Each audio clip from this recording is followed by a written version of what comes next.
Ladies and gentlemen, welcome to the Rogers Kakasungura YouTube channel.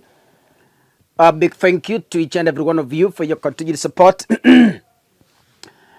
For the past 2 weeks, I have not been to the field for charity work because of the heated Gen Z's demonstration. So today, you've not seen me here since morning because I had to deliver beds and mattresses to 2 families. One is a house we built in Nyamira, and another one is a house we built in Kitutu Churches South in Kisii County. So that is where I was today. And I said I cannot go home before I give you what is happening in the Republic of Kenya. Thank you for those who are subscribing. Kindly, if you're watching this video, click the subscribe button. And of course, remember to turn on your notification bell. Yesterday was on Tuesday. And we were together on this platform trying to analyze on what transpired yesterday during the Gen Z's maandamano. And I want to give you exactly what government does when it has been overwhelmed by protests. I want you to watch a video I have for you, and then from there, I will come back, we talk more. Sahii tumeona deep state na system wameanza kuchoma magari, isemekane ni mahasla wanachoma magari. Mimi nataka kutoboa niseme hivi. 2017 wakati kulikuwa na maandamano ya ODM, mimi na Kibicho na deep state wale wengine na system tuliwenda kuprint t-shirts za ODM, tukanunua magari second hand kwa mashowroom, tukazichoma huko Ngong Road, ionekane ni ODM, kumbe ni deep state na system. Muache kuharibia Hustler Nation. Ladies and gentlemen, the video you've watched, this is Mbuvi Mike Sonko when they parted ways with Uhuru Kenyatta. Sonko was in Jubilee. Sonko was Uhuru's man. But in between, they parted ways and Sonko was impeached. In that video, Sonko is trying to explain to you on what happened yesterday. Though this video is old, this video was released during the Jubilee regime, but it is helping us today to try and understand who burnt down the vehicles in Mombasa, who burnt down vehicles in Nairobi, and possibly who were these people who are burning down vehicles. And if we go in, who are the owners of the vehicles that were burnt down? The Gen Zs came out as leaderless.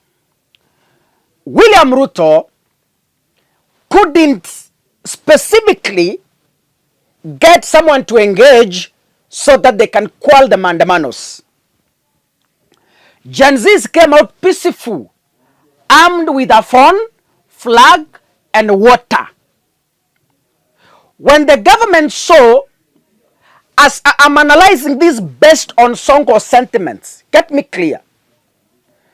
Because I know that this year might run to me, Kaka, give us the report on whatever you say. No. I am an analyst, and an analyst uses unavailable information to try and explain what happened. So I'm explaining yesterday's maandamano based on Mbuvi Mike Sonko's previous video clip. Mike Sonko says when they couldn't beat Raila for maandamano, they could go buy used motor vehicles. They park them strategically in Nairobi. They go hire goons and they tell them, when Raila comes, infiltrate the demos, burn down number plate KBQ, blah, blah, blah, go to Nyayo, burn, go to Avia Center, burn. So it is entirely a government script. And what is the reason for this? The reason for this, as Sonko says, was to paint Raila Odinga chaotic. Those you follow me keenly, wakati mulianza maandamano last week, I warned you here, Gen Zs, in this very platform, and I told you, be very cautious on the people surrounding you, because the government is determined to paint you chaotic for them to get a justification to use force, to use bullets, to use tear gas, and to use water cannons. Now, based on Sonko's clip, previous clip, this is a past clip during Jubilee government. Based on that video clip, can we as analysts conclude that the cars that were burnt down in Mombasa were stage managed by the Kenya Kwanza government? Or maybe the cars that were burnt down, the hotels that was vandalized, one of the hotels was vandalized and the owner shot a protester. As analysts, can we conclude that the people who were doing that were government-sponsored goons based on Sonko's utterances?